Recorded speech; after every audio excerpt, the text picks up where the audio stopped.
Do you want to organize your finances, create wealth, and transform your wealth into a legacy? It's time to start today. Welcome to Octane. My name's Andrew Wall. I'm the managing partner of CPA for IT. And I'm Rachel Stedman, head of customer care. Our new podcast designed to give your small business the fuel it needs to succeed.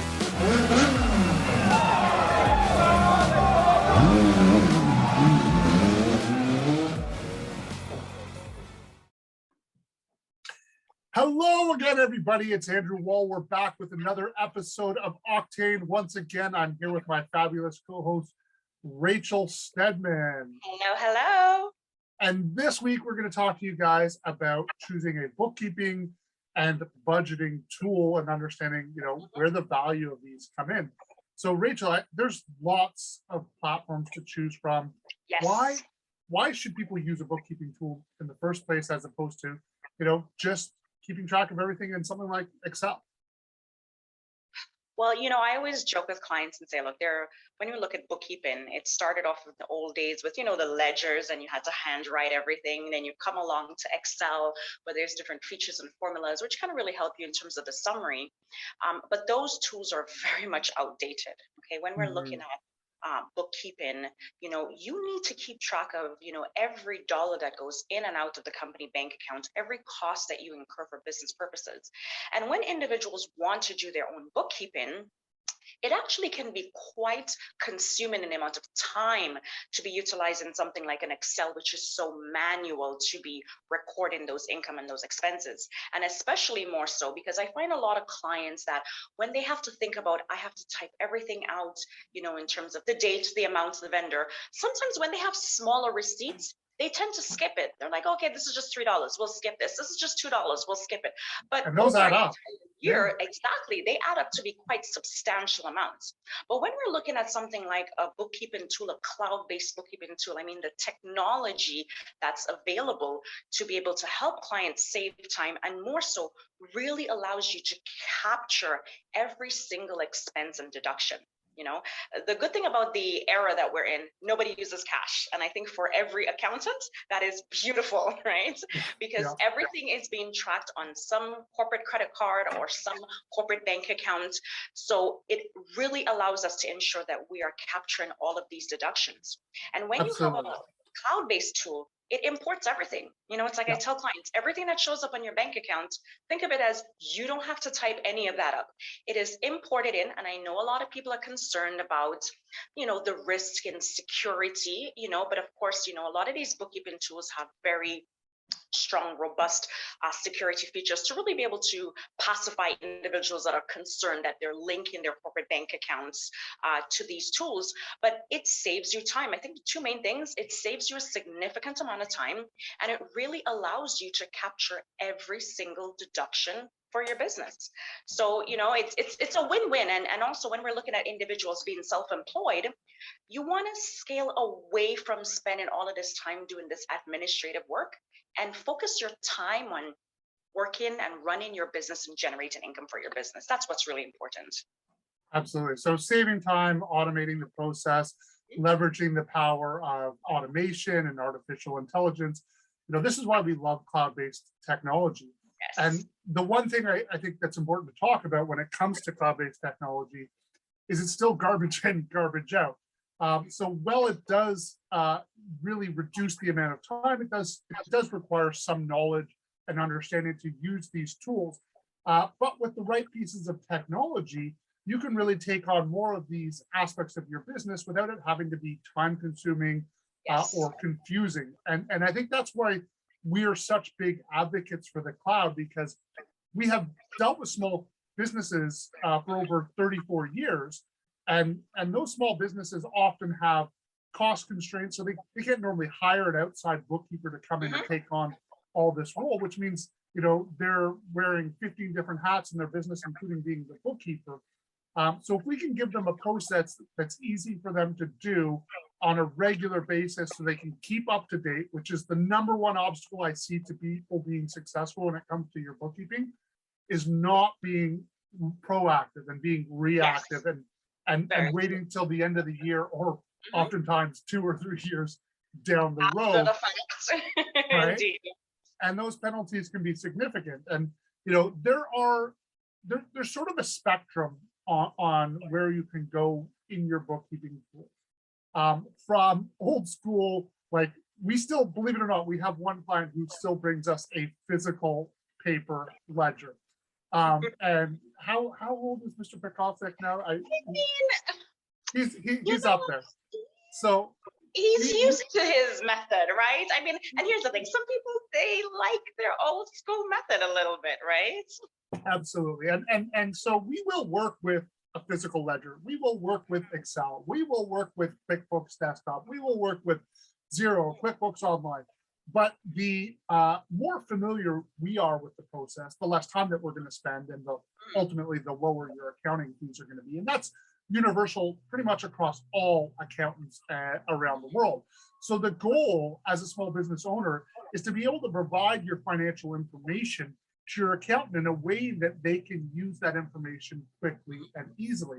So yes, you can use a paper ledger, but then someone's going to have to take that and digitize it, because we have requirements with the governing body, the Institute of Chartered Accountants, that require us to document everything that we do and be able to show that this information came from our client provided books.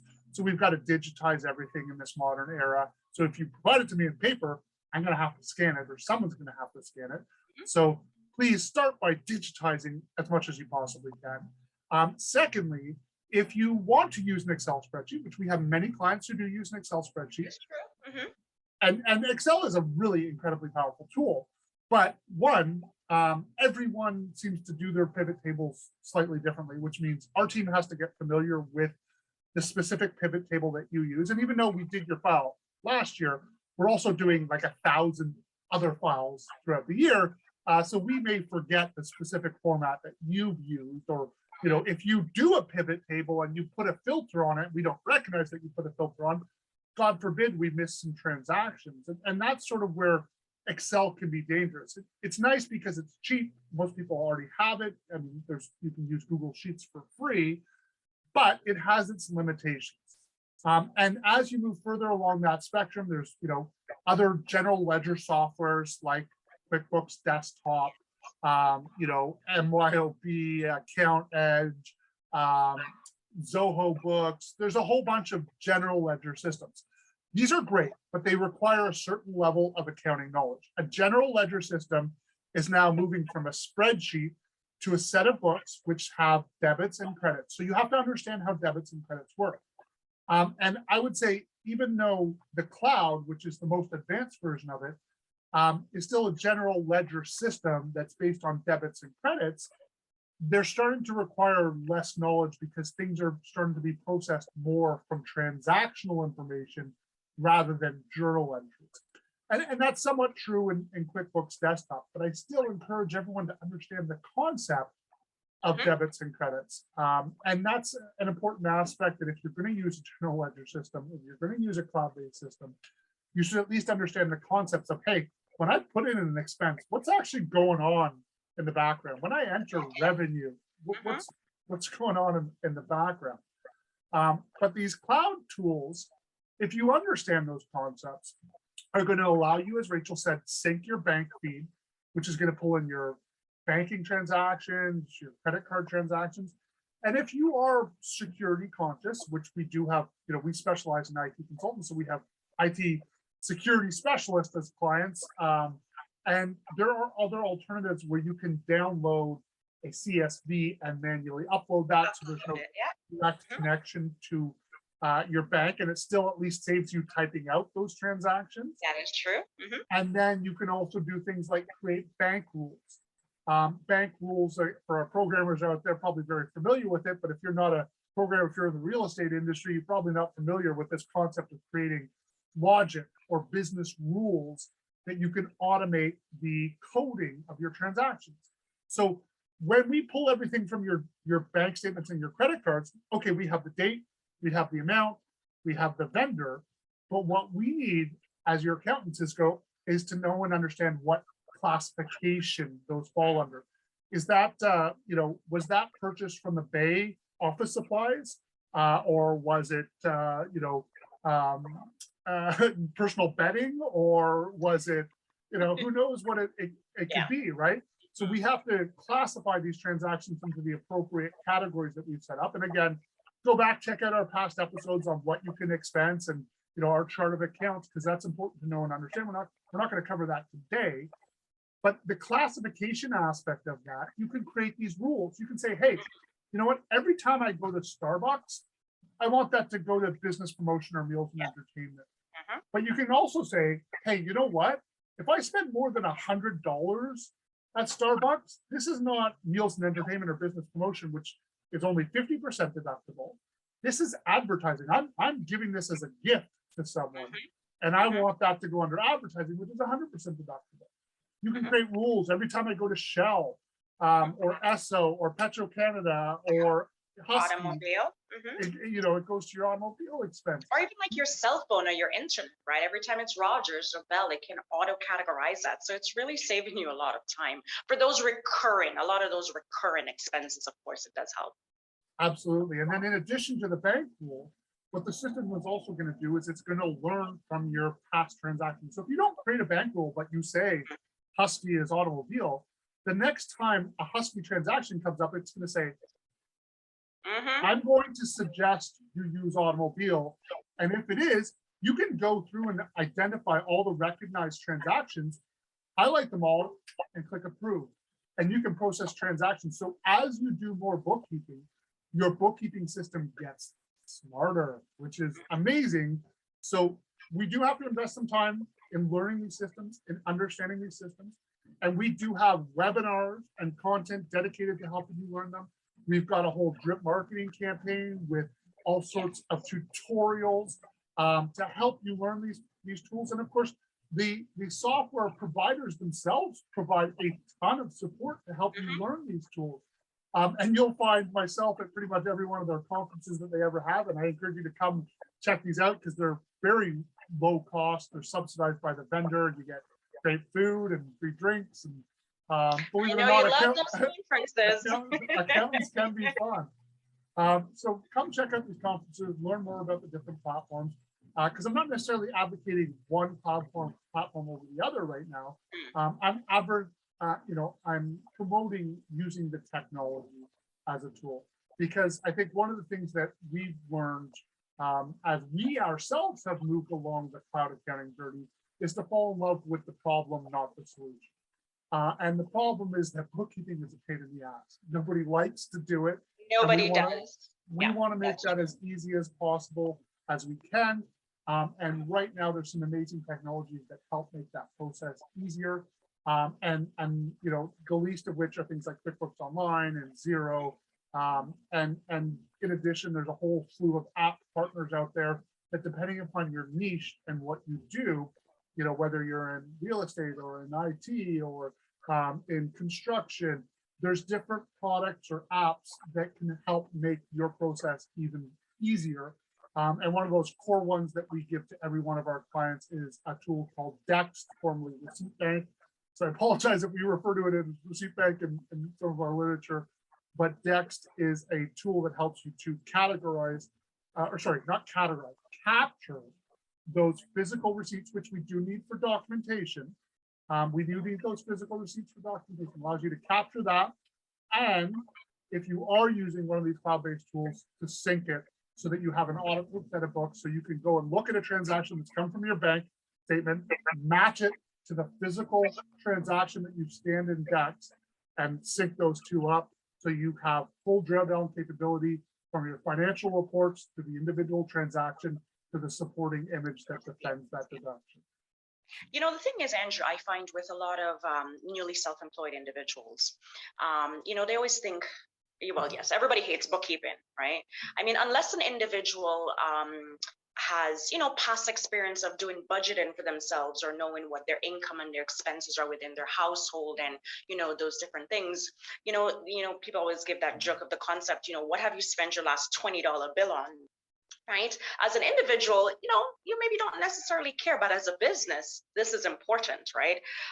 And a lot of it's critical as a business, but I think you should do it as a personal 100%, person as well, right? For sure. And there's some great tools for that as well, right? Definitely, There's some definitely. Yeah, what On would the you recommend? individual side, I think Mint is phenomenal. Okay, so that is also through Intuit. I have been a Mint user for years. In fact, side note, I actually started using Mint before it had the Canadian version. So it's funny, my account is on the US side. I think it's amazing, because then for me, it's like I can tell you over the last, 5 years exactly how much I've spent on meals and entertainment and housing down to the penny, right? I mean, it's just good for individuals to know where their finances stand, right? And again, understanding the concept that not everybody, needs it. I mean, they should, but you don't need it as an individual, but for a business, you really do, right? So it's that bit of that learning curve. And a lot of businesses always think, I don't need to worry about bookkeeping until the end of the year. Even if we tell them, yes, use cloud-based, use it throughout the year, a lot of them still think, okay, I can wait till the end of the year to do that because they're thinking about their tax year. But from an accounting perspective, that's not the best strategy to use, because when we're looking to do tax planning for you, right? And we need to know, well, how much have you spent? What income did you make in the company? What are your expenses? What was personal? What's business? When we need to do that tax planning, which a lot of it can be before your corporate year-end date, if you don't know those numbers, then it makes it very difficult for us to really execute and really give you ironclad tax planning strategies, right? So I think for us, we have a vested interest in clients doing the bookkeeping, doing it well. So again, it's not like we're going to say, go forth and bring us impeccable books, right? Yeah. We're helping you. We have the tools, we have the training, we have the support. I mean, even, when we're looking at individuals setting up their cloud-based tools, we go in and we set up the chart of accounts for them. So you don't need to figure out what are the different expense categories and different things. We're helping you, right? We'll set that all up for you so that at least you have, some base information to kind of help you to hit the ground running. And then that ongoing support, as you had mentioned, Andrew, we have the drip marketing we send to clients on a monthly basis. We also have the various QuickBook webinars that we do. Even the general bookkeeping webinars we have as well. So for individuals that not necessarily using any one specific tool, but just want general information in terms of how do I categorize, how do I write off these different things. So, we definitely are providing that support. It is there, and clients don't have to do it on their own. Right. Absolutely. So as long as they're getting the help to, start off. And again, it's good to invest the time when you just set up the business, right? Don't wait to invest the time halfway or towards the end, right? Try it in the beginning. Set those bank rules. Let the system observe your patterns of how you're categorizing those transactions so that, yes, we know sometimes there may be a month or two that, maybe you're not on top of it, but guess what? Your transactions are being imported. It's recognizing your pattern and it's doing those auto categorization for you. So some work is actually being done on the back end for you, even if there may be some time in between that you're not always up to date. Now, the one tip I do have is put a reminder in your calendar to go back in if you are using one of these cloud-based tools to check every 2 to 3 months to make sure that bank feed is still working, because thanks to multi-factor authentication, which is an important part of security, these feeds do break periodically. So you'll need to go back in and reconnect them. And typically a feed will only go back 3 months. So if it broke 3 months ago, I can log in today and get all of that information. But if it broke 4 months ago, I can only get 3 of the 4 months. So go in on a regular basis to make sure that that bank feed is still working, even if you don't process any of those individual transactions. And you're absolutely right that, creating these these organizational habits are really important at the beginning, and they often get left to the last minute because people are focused on their client work and being focused on building their business. But this is an important part of your business. And we have seen way too many clients get into financial hardship because they aren't prepared for their taxes. They don't know and understand what they owe. And when you're self-employed, no one's taking money off your paycheck to give to the government. And if you're not prepared for that, you don't understand what to plan for as far as what are going to be your tax obligations for corporate tax, for GST, for payroll, you could get to the end of the year and be in a very, very dangerous situation that could put you behind the 8 ball. And so our mission at CPA for IT is to help you organize your finances, create wealth, and transform wealth into a legacy. And we have that in that very specific order of organize your finances, create wealth, and transform wealth into a legacy, because you can't create wealth and create a legacy if you're not organized and you haven't organized your Very finances. true. Very true. And as Rachel, you said, looking at this holistically from both your business and your personal, it's such an important side of it, because we push really hard and we force our clients to organize the business side because that's required to be able to file the taxes. But we have seen time and time again, those people who do take the time to organize the personal side of their finances as well are those people who really catapult into creating wealth and transforming wealth into a legacy very seamlessly. So we're at phase one here of helping you organize your finances. And we will be giving you more information as we go along this journey and through this podcast to giving you the tips to help you organize your finances, create wealth, and transform wealth into a legacy. So I hope you'll be back next week to join us for another episode on the Octane podcast. Rachel, thank you once again for joining me on this podcast. Bye for now, everybody. Bye, guys.